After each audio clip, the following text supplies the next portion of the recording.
Developers, hope you are doing well. So in this video I will tell you how to get back data from dialog to a fragment. If you watch this screen carefully, you have noticed that we have fragment as well as dialog visible at the same time. So if you watch my previous video where I have shared how we can get back data from screen to screen 1. So why we are creating a separate video where I was just getting a data from dialog to a fragment and both are the part of a fragment. So why we don't follow the same approach? Let's say user keep the app in a background and after some time system close the app.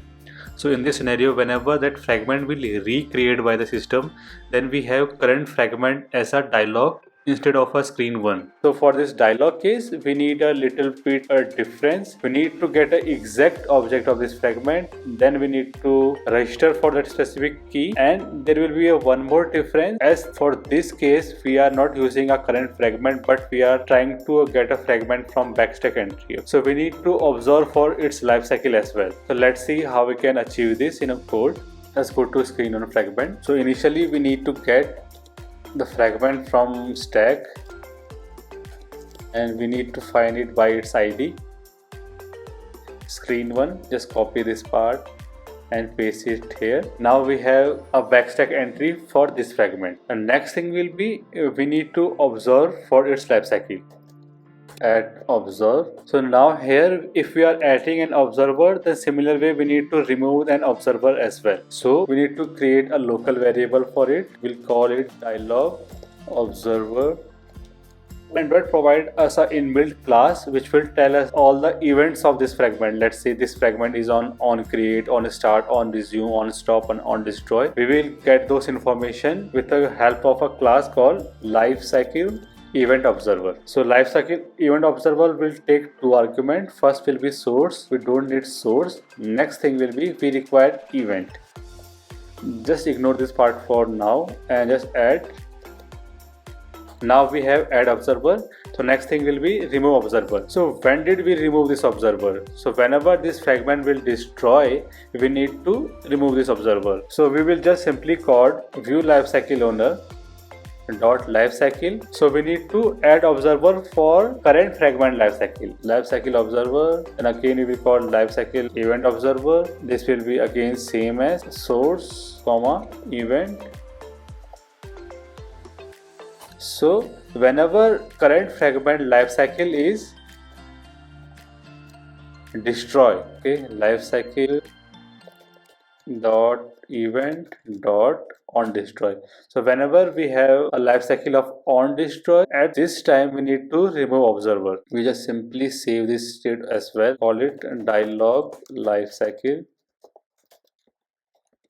Let's cut this code for now and we will call dialog lifecycle dot remove observer, and this observer will be dialog observer. Just this add observer again, add observer, and it will be dialog observer. So here we have just registered for our this dialog observer and we have removed this observer whenever this fragment lifecycle on destroy trigger. So next question will be where will we receive this data? So we will receive this data inside this observer. So here I need to add a check like if event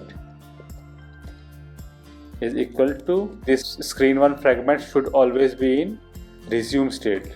We call it on resume state, and we need to verify we have some data or not. We will call it find navigation controller dot get backstack entry dot id dot screen 1 fragment dot, because save state handle dot contain, just keep it key here. So whenever this fragment is on resume state and we have some data, then we need to update our UI. We will call it text view from screen 1. Just set a text to it. We can create one more object for this one. We will call it current fragment is equal to this, and we will call it current fragment.